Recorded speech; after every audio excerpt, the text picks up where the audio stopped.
Hi, welcome to Valusara YouTube channel. இன்னைக்கு நம்ம என்ன பார்க்க போறோம்னா, இந்த வீடியோவில் தைப்பூசம் செலிப்ரேஷன் தான் பார்க்க போறோம். வாங்க வீடியோக்குள்ளே போகலாம். வீடியோக்குள்ளே போகிறதுக்கு முன்னாடி எங்கள் வீடியோ உங்களுக்கு பிடிச்சிருந்தா லைக் பண்ணுங்கள், ஷேர் பண்ணுங்கள், மறக்காமல் சப்ஸ்கிரைப் பண்ணிக்கோங்க.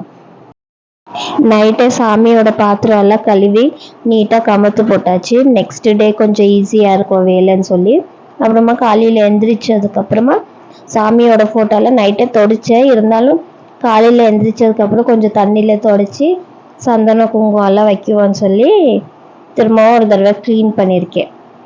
அதுக்கப்புறமா செல்ஃபெல்லாம் கொஞ்சம் தொடச்சி அங்கிட்டும் கொஞ்சம் குங்குமம் மஞ்சள் எல்லாம் வச்சு கோலெல்லாம் போடலான்னு சொல்லி அதையும் கொஞ்சம் சுத்தம் தொடச்சி முடிச்சதுக்கப்புறமா சந்தனத்தை சாமிக்கு பொட்டா வைக்கணும்னு சொல்லி சந்தனம் குங்குமம் எல்லாம் சேர்த்து வச்சாச்சு. நான் சந்தனம் வைக்கிறதுக்கு சந்தன குங்குமம் வைக்கும்போது ஸ்டார்ட் பண்ணேன் 6 o'clock. 6:30 முடிஞ்சிருச்சு. ஸோ ஏன்னா 7 o'clock சாமியெல்லாம் கும்பிட்டுருந்தோன்னு சொல்லியிருந்தாங்க. ஸோ 7:30 சாமியை கும்பிட்டாச்சுன்னா எனக்கு என் பாப்பா தான் ஹெல்ப் பண்ணா. ஸோ நான் குங்குமம் எல்லாம் வச்சதுக்கப்புறமா சாமியோட இதுக்கும் அது விளக்கு அதுக்குமே கழுவி முடித்தோடனே நான் அதுக்கும் சந்தன குங்குமம் எல்லாம் வச்சிருவேன். ஸோ கீழே பார்த்துருப்பீங்க இந்த சாம்பிராணி போடுற மாதிரி ஸ்டாண்டு. ஸோ அந்த ஸ்டாண்ட் நான் மீஷோவில் தான் ஆர்டர் பண்ணி வாங்கியிருந்தேன். அது ரொம்ப சூப்பராக இருந்துச்சுன்னு சொல்லி அது வந்தப்போ நான் ஆக்சுவலாக அன்பாக்சிங் போட்டு காமிக்கல. நெக்ஸ்ட் டைம் ஏதாவது போட்டு அப்படி வந்துருந்துச்சுன்னா கண்டிப்பாக நான் அன்பாக்சிங் போட்டு காமிக்கிறேன். இது என்னன்னா இவங்க குலதெய்வ சாமிக்கே ஃபஸ்ட்டாக கும்பிடுறோன்னு சொல்கிறாங்களேன்னு நினைக்காதீங்க. அபிஷேகம் தான் பண்ண போகிறோம்.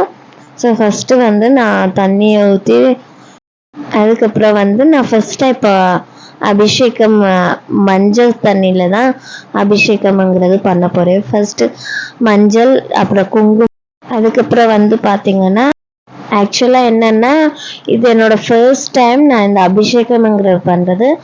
எங்கள் ஹஸ்பண்ட் தான் ரொம்ப பிடிச்ச சாமின்னா முருகன்னு சொல்லுவாங்க. ஸோ அவருக்கு எப்பவுமே வெள்ளிக்கிழமை தான் செஞ்சு பழக்கம். என்னென்னா செவ்வாய்க்கிழமை முருகனுக்கு ரொம்ப இம்பார்ட்டண்ட்டான நாளுங்கிறனால நானும் ஸ்டார்ட் பண்ணிட்டேன். ஸோ ஃபஸ்ட்டு ஆக்சுவலாக எவ்ரி டியூஸ்டே என்னென்னா எல்லோரும் 6 விளக்கு வச்சு வெத்தலை வச்சு சாமி கும்பிட்றதான் நான் பார்த்துருக்கேன் யூடியூப்ல. ஆனால் நான்லாம் விளக்கு வச்செல்லாம் தீபம் வச்சு நான் இங்கே பார்த்ததில்ல. ஆனால் சொல்லுவாங்கல்ல, எப்படி இருந்தாலும் மனசு தான் காரணம், எப்படி இருந்தாலும் சாமியை கும்பிடலாம் அப்படின்னு சொல்லுவாங்கள்ல. ஸோ அதே மாதிரி எனக்கு தெரிஞ்ச நான் வெத்தலை வச்சு ஃபஸ்ட்டு வீக்கு நான் வெத்தலை வச்சு சாமி கும்பிட்டதில்ல. இது என்னென்னா எலுமிச்சம்பழம் வச்சு தான் சாமி கும்பிட்டுருக்கேன் விளக்கு மாதிரி. இப்போ இந்த 2வது வாரம் அதே மாதிரி தான் நான் விளக்கு வச்சு இந்த தடவை வெத்தலை வச்சு விளக்கு அது மேலே லெமன் வச்சு இந்த தைப்பூசம்ங்கிறது அன்னைக்கு மட்டும் எனக்கு ரொம்ப சந்தோஷமாகவும் இருந்துச்சு. ஆனால் இந்த சாமியை கும்பிட்டதுக்கு அப்புறமா தான், முருகனை கும்பிட்டதுக்கு அப்புறமா தான் நான் நினச்சது நடக்குது அப்படிங்கிறது எனக்கே ஒரு சந்தோஷம். ஏன்னா எங்களுக்கு இதுவரை கஷ்டத்தை வரும், ஃபஸ்ட் டைம் கஷ்டம் வராதுன்னு இல்லை, ஆனால் சோதிப்பார். ஆனால் லாஸ்ட்டில் அதை கண்டிப்பாக டைம் ஆக ஆக கண்டிப்பாக கொடுப்பாரு. ஆனால் லேட்டாக தான் கொடுப்பாரு. அதுக்குன்னு நம்ம மறந்துடக்கூடாது சாமியை. அது ஒன்று மட்டும் நான் இந்த சாமியை கும்பிடும்போது நான் ஒன்று கற்றுக்கிட்டது. ஸோ இந்த தைப்பூசம் அதனால தான் நாங்கள் ரொம்ப இம்பார்ட்டண்ட்டாக செய்கிறது. ஸோ இப்போ பாலாபிஷேகம் முடிஞ்சு போச்சு. இதுக்கப்புறம் நான் சாமியை அலங்காரம் பண்ணிவிட்டு அதுக்கப்புறமா சாமியை கும்பிட வேண்டியது தான். அதுக்கு முன்னாடி நான் சொல்லியிருந்தேன்ல விளக்கு தீபம் ஏற்றணும்னு, அது எலுமிச்சம்பழத்தில் தான் நான் விளக்கு தீபத்தை ஏற்ற போகிறேன். ஸோ அதை நான் எப்படி ஏற்ற போகிறேங்கிறத நான் அதே வீடியோவில் போட்டிருக்கேன், வாங்க பார்ப்போம். ஸோ இப்போ நான் ஒரு 3 லெமன் எடுத்திருக்கேன். அந்த 3 லெமன் எடுத்து கட் பண்ணி அதில் இருக்கிற ஜூஸ் எல்லாமே புழிஞ்சு எடுத்துட்டு அதுக்கப்புறமா அந்த ஜூஸை மட்டும் நான் அப்புறமா யூஸ் பண்ணுவேன். ஏன்னா அது ஃப்ரெஷ்ஷாக தானே இருக்குது, சாமிக்கு தானே படைச்சது அப்படிங்கிறனால அது ஒரு கிளாஸில் எடுத்து அந்த ஜூஸை புழிஞ்சு எடுத்து வச்சுக்க போகிறேன். அதுக்கப்புறமா வேணும்னா நம்ம யூஸ் பண்ணலாம், இல்லை தேவையில்லை அப்படிங்கிறவங்க யூஸ் பண்ண தேவையில்லை. நான் லெமன் ஜூஸ்காண்டி யூஸ் பண்ணி வச்சுக்க போகிறேன்.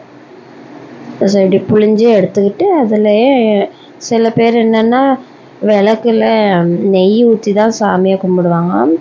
என்னால் முடிஞ்சது நான் எண்ணெயை தான் ஊற்றி சாமிக்கு கும்பிட போகிறேன். நெய்யெல்லாம் நான் வாங்குறதில்ல.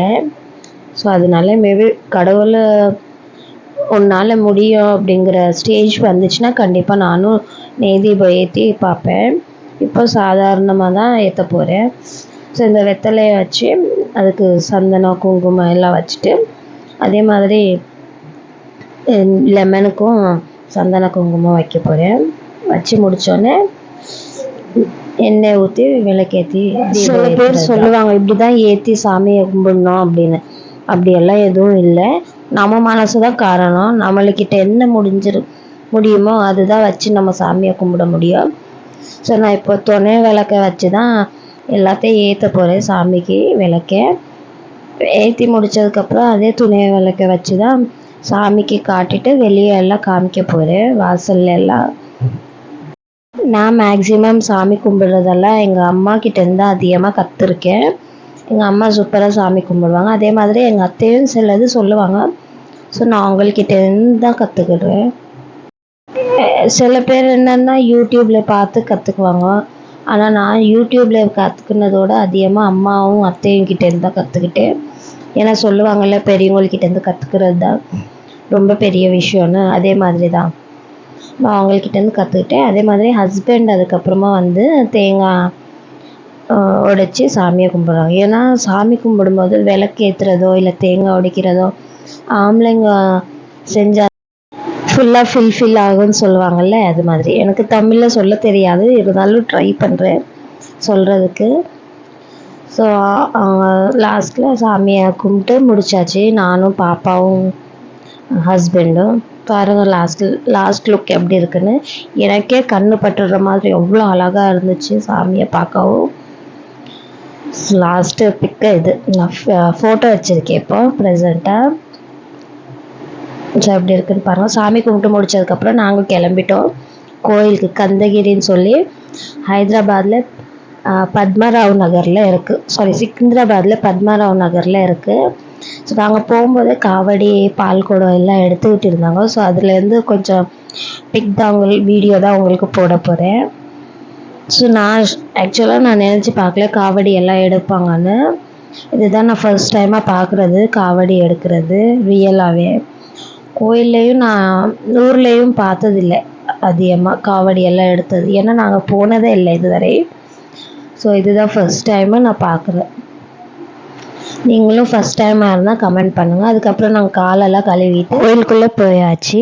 கோயிலுக்குள்ளே போய் பார்த்து தரிசனம் பண்ணுவோன்னா சரியான கூட்டம். அசல் கொஞ்சம் கூட இடமே இல்லை. அதில் வேறு காவடி பால் குடம் எல்லாம் எடுத்துக்கிட்டு இருந்தாங்க. அதுக்கப்புறமா தரிசனம் வர்றது நல்லபடியாக முடிஞ்சிச்சு. வரும்போது பிரசாதம் கொடுத்தாங்க. அதையும் சாப்பிட்டுட்டு கிளம்பி வந்தாச்சு. வந்து ஒரு 2-3 ஃபோட்டோஸ் மட்டும் எடுத்துக்கிட்டோம். நான் பாப்பா அப்புறம் சாரோட அப்பா எல்லாரும் ஃபோட்டோ எடுத்துக்கிட்டோம். அவருக்கு தான் ரொம்ப பிடிச்ச சாமின்னா முருகன் தான். ஸோ இப்போ வீட்டுக்கு கிளம்பியாச்சு. நானும் பாப்பாவும் மட்டும் ஒரு செல்ஃபி எடுத்துக்கிட்டோம். அதுக்குள்ளே அவர் பார்க்கிங்கில் வண்டி போட்டுருக்கறனால அதை எடுத்துக்கிட்டு வர போயிருக்காங்க. தேங்க்ஸ் ஃபார் வாட்சிங். இன்னும் வீடியோ வந்துக்கிட்டே இருக்கும். Just wait and watch.